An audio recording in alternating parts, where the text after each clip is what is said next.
شما که خدمت کرده خداوند نمیبینه که با این پای مایی و با این رقم را گرفته صاحب خیالگاه و بالگاه جرم داده.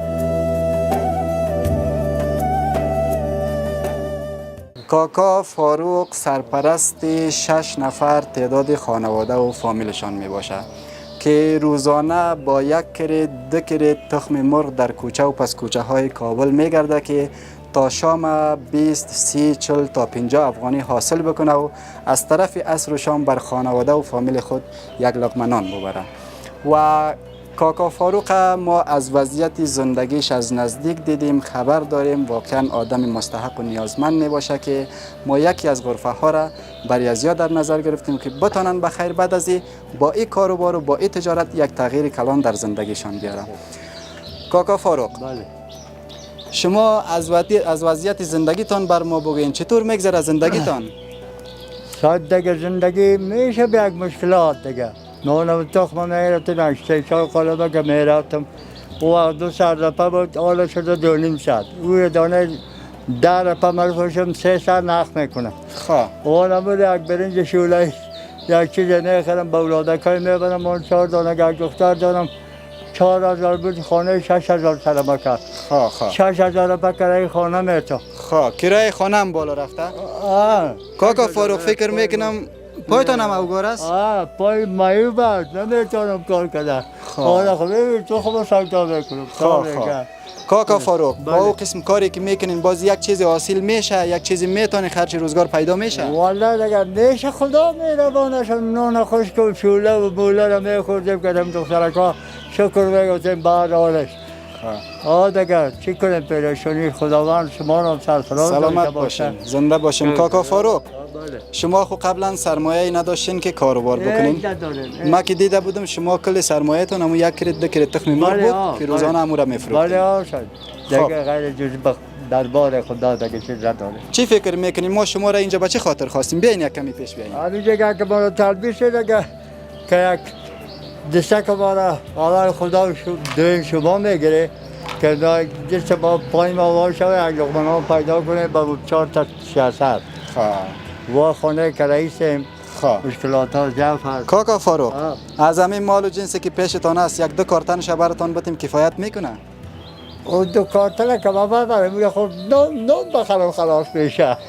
ولی نه آدم نام خدا 5 6 دختر خانه که رئیس اینه که باید کلپ زبطی غرفه تو بگرم که بازم نام پیدا کنم نه لقمه نام برای سکاین برای چیز بیا خیر باشه. من یک شوخی و مزاق کردم. خود تشکر. کاکا فاروق اینه غرفه را که میبینین، بله اینمی غرفه که بسیار خوبش ساخته شده، اینمی مال و جنس میبینین پلوی غرفه، بله اینمی کلش ما برای شما تسلیم میکنیم.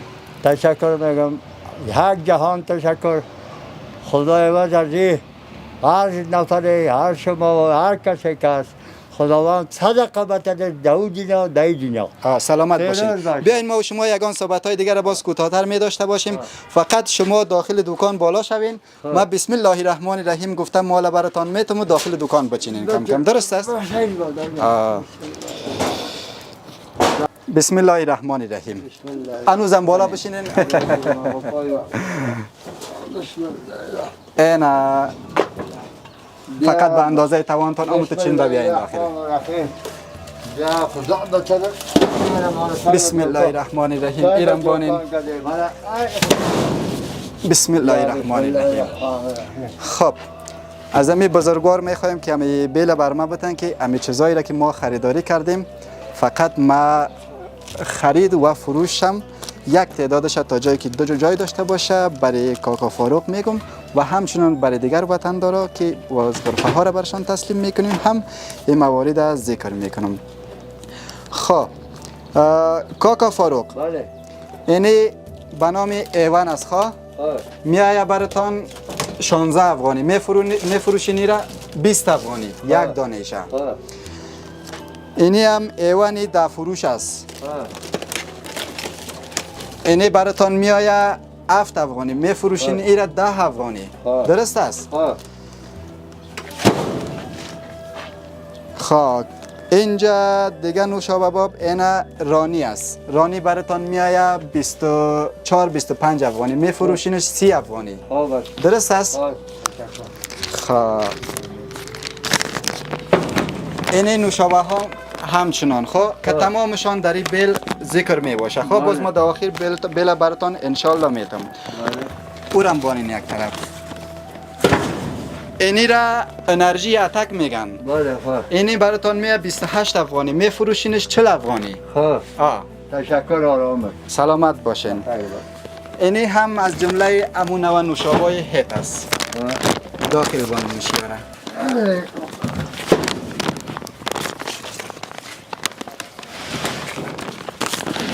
دوستای عزیز، تمام اجناسی که ما خریداری کردیم و تمام غرفه ها یکسان است و هیچ غرفه کم و زیادی وجود نداره.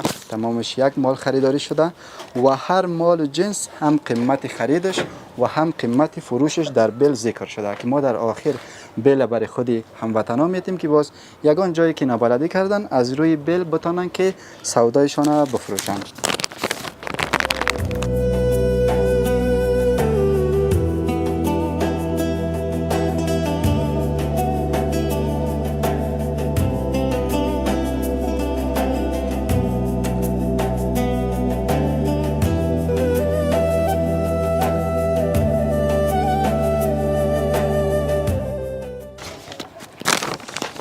دوستای عزیز، ما زیادتر در این غرفه ها چیزایی را در نظر گرفتیم که تیز فروش بوده باشه، به این معنا که خرید و فروش این مال و این اجناس زیاد باشه.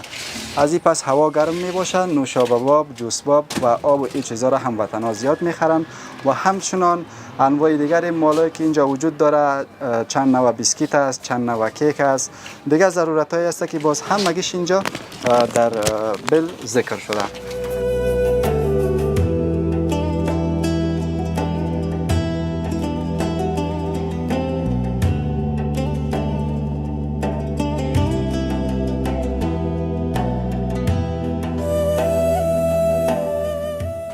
خب اینه دوستای عزیز 10 بسته آب گرفتیم، 3 بسته آب کلان و 7 بسته آب خرد. آبای خرد یک دانش میایه 6 الی 6.5 افغانی که میفروشن 10 افغانی که در یک دانه از این 3.5 افغانی فایده میگیرن و آبای کلان هم همین قسم که در هر کدامش 5 و 6 افغانی فایدهشان میباشه. خب دوستای عزیز، اگر ما تمام مال و جنس در برنامه امرای کاکا چیده بشینیم زمانگیر میشه، چون که دیگه هموطنان هست که باید غرفه‌های از وا هم آماده و تنظیم شود که برشان تسلیم بکنیم. دیگه یک کسی امرای کاکا فاروق است، او را صدا میکنیم امرایش همکاری بکنه که مالش داخل غرفهش بشینه. کاکا فاروق، اینه بخیر صاحب دکان شدین. خدا موفق داشته باشه. هر کسی که کار کرده خدا شما را خیر بده که ما را غم ما را کرده، از جنجال روی بازار خلاصم کرده. نگاه بابا یک جهان تشکر است. انشالله از اینکه روزی تا بگه در کوچه و پس کوچه ها بگردین و سر سرک بشین از او خلاص شدیم بخیر. قربانتان، خدا موفق داشته باشدتان. چهار قلب تا خبوش براشو قریب بلتر برده. خدا میگم سرفراز داشته باشدتان. سلامت باشین.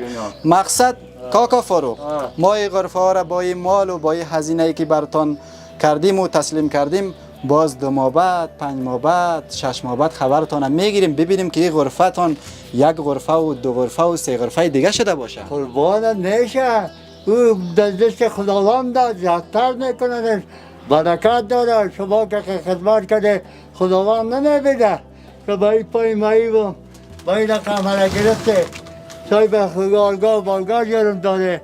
آدی خود میگه یک لقمه حرام گم میکند پای. حالا که کار کردی خداوند از بالا جا میته، او دار پیچ 1000 لک جور میکنه. اینا چی بگی صاحب دکانم ساخته، خدا سرفراز داشته باشدتان. یک بچه که فامیل من آرشم در اینجا سرخان دوا میکنه. 4 تا یک دختر دارم در مدرسه هستن، قرآن شریف خلاص کردین، بابو زمان میشستن. 4000 کرا میدادم، 6000 کدش. گفتم کجا ببره بی دختر را؟ مگم خداوند هر کسی که کمک کارک با ما کرده خدا سرفراز 10 دینار و 2 دینار یارش کنه. سلامت زنده باشین.